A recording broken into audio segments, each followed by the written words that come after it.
Hello guys, welcome to our new blog. একটা মেঘলা সকাল দিয়ে শুরু করলাম আজকের দিনটা। তোমরা জানিও তোমরা সকলে কেমন আছো।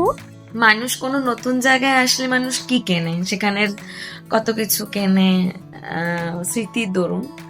আমি যদিও এখানে তো থাকতে এসেছি, মানে কাজ করতে এসেছি, ঘুরতে আসিনি, সেই ব্যাপারটা আলাদা যদিও আমার ক্ষেত্রে। তো আমি কি কিনেছি আমি দেখাই, সেটা একটা নতুন জিনিস হবে না সবার জন্য। চলো আমি দেখাচ্ছি।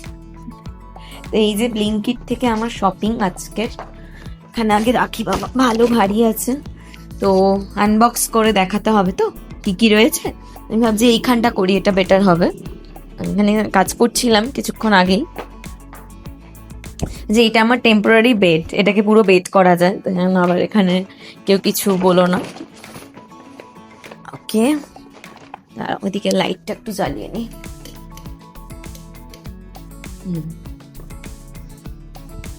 আজকের ব্যাঙ্গালোরের ওয়েদার ভীষণ সুন্দর, আমি এটা খুলে দেখাই তাহলে বুঝতে পারবে। ভীষণ সুন্দর আজকে, প্রচন্ড হাওয়া দিচ্ছে, মানে এতটা হাওয়া দিচ্ছে যে ঠান্ডা ঠান্ডা লাগছে। আর এদিকটা পুরো ফরেস্ট এরিয়া, তো পুরোপুরি ফরেস্ট ভেবো না, সেমি ফরেস্ট, তো ভীষণ ভালো লাগছে।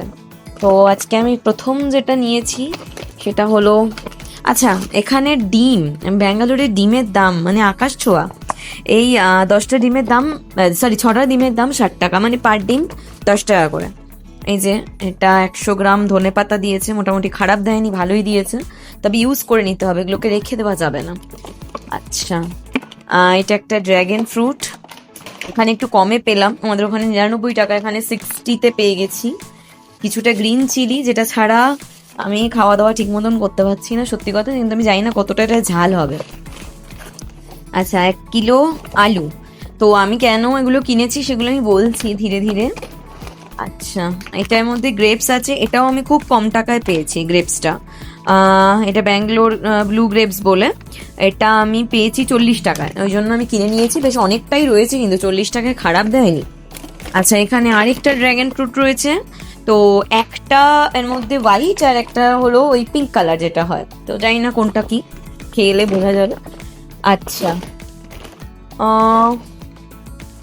আই থিঙ্ক এই যে এইটা একটা দিয়েছে 35-এর, ওকে, আর এইটা একটা দিয়েছে কুরকুরে, আর এগুলো আমি ফ্রিতে পেয়েছি, ওকে, ফার্স্ট পারচেস করেছি এখানে। আর এগুলো হলো হাইড অ্যান্ড সিক, এটা আমি নিয়েছি কারণ এখানে সেরকম কিছু খাবার আমার এখনো নেই, তাই জন্য। আর এটা হলো, এখন আমি একটুখানি কফি খাবো, তাই জন্য এটা নিয়েছি। তো এই হলো আজকের আমার বাজার। এই টোটাল মিলিয়ে আমার পড়েছে গিয়ে 5 টাকা, মানে ডেলিভারি চার্জ নেয়নি, এটা হলো সার্ভিস চার্জ, 5 টাকা সার্ভিস চার্জ নিয়ে পড়েছে 419 টাকা।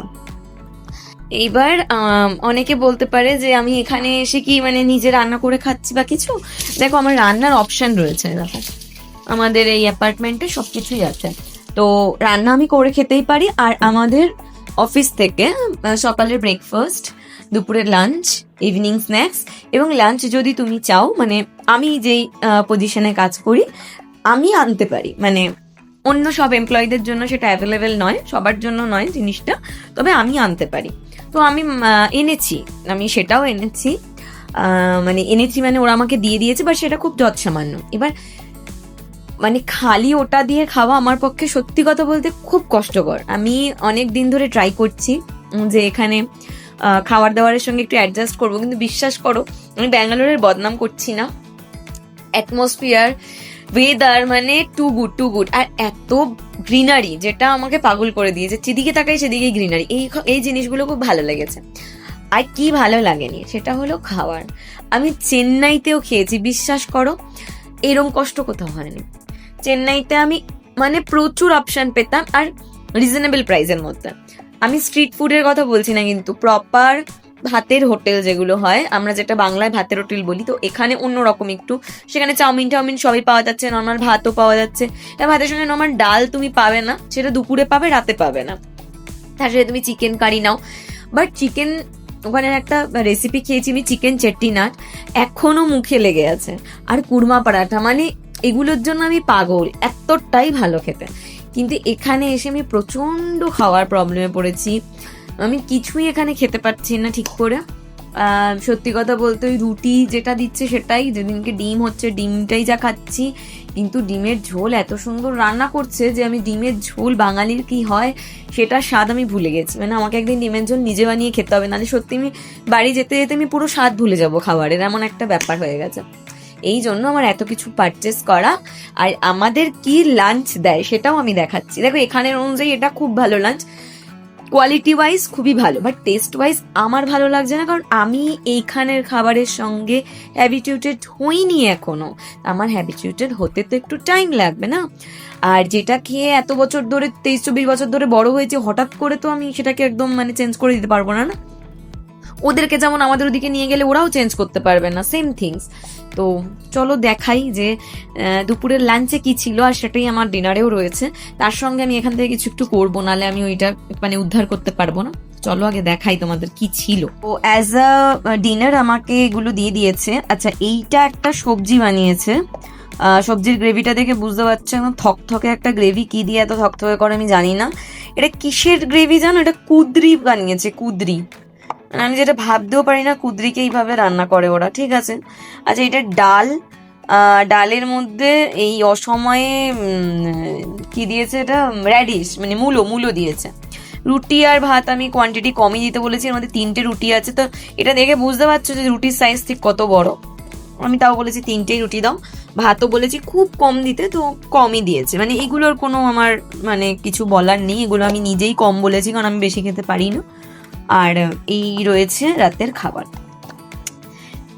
তো আমার বক্তব্য হলো এই যে মানে খাবারগুলো দিয়েছে খুব ভালো কথা, কিন্তু এই খাবারগুলো খাওয়ার মতন পরিস্থিতি আমার মানে আমি খেয়ে ভক্তি হচ্ছে না আমার। সব থেকে বড় বিষয় আমি স্যাটিসফাই নই। তবে একটা জিনিস আমার খুব ভালো লেগেছে, সেটা হলো এই দেখো আমটা।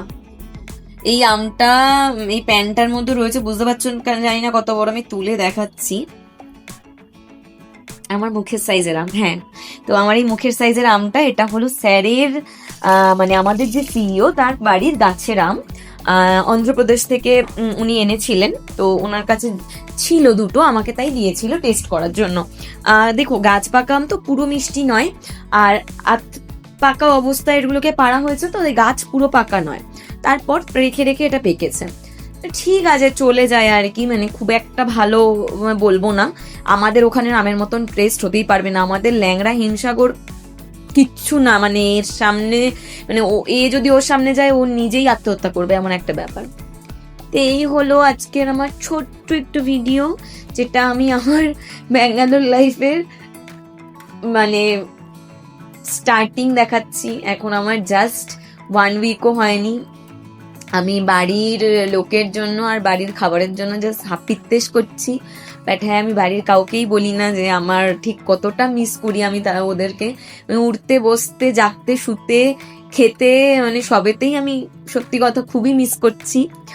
চেন্নাইতে আমি ছিলাম অবশ্যই, তখন আমি এতটা মিস করিনি। তার কারণ একটা, ওখানে আমার অনেক বন্ধু ছিল। আমরা কলকাতায় একসঙ্গে 6 মান্থসের একটা কোর্স করে তারপর গিয়েছিলাম, তো ওই জন্য না একটা অন্যরকম ব্যাপার ছিল। আর আরো একটা কথা যেটা আমি জানি না মানে ওরা আমার ব্লগ দেখে কিনা, বাট ওরা যদি দেখে এখন ব্লগ ট্রান্সলেট করেও দেখা সম্ভব। তো মানে চেন্নাইয়ের যে টিমটা ছিল আর যেই ম্যানেজার পেয়েছি আমি জীবনে, মানে উনি এখন ম্যানেজার পোস্টে রয়েছেন, আগে উনি অ্যাসিস্ট্যান্ট ম্যানেজার ছিলেন। মানে আমি টাচউড, আমার প্রথম চাকরি, আমি এত ভালো ম্যানেজার পেয়েছি আমি সারা জীবন মনে রাখবো। আরো বড় একটা জিনিস, আমি ওখান থেকে যা শিখে এসেছি, পাঞ্চুয়ালিটি, হসপিটালিটি, কারোর সাথে কিভাবে কথা বলতে হয়, সকলের প্রতি সিম্প্যাথি না কিভাবে এমপ্যাথি দেখাতে হয়, মানে এই জিনিসগুলো যে আমি ওখান থেকে শিখতে পেরেছি। আর সব থেকে বড় জিনিস কনফিডেন্স। মানে আজও আমাকে যদি কেউ একটা নতুন কাজ দেয়, আমি কোনোদিনও বলি না আমি পারবো না, আমি বলি ওকে ডান, আমি তো জানি না, আমাকে একটু শিখতে টাইম দাও, আমি করে নেবো। তো মানে আমি অন্য ব্যাকগ্রাউন্ডে, আজকে আমি আইটিতে এসে কাজ করছি, তো বুঝতে পারছি একটা ব্যাপার যে আমি কতটা রিস্ক নিয়ে এই কাজগুলো করছি বা এখানে চাকরি করছি। কিন্তু হ্যাঁ মানে ওই কনফিডেন্স লেভেলটাই এখন আলাদা চলে গেছে, সত্যি কথা বলতে।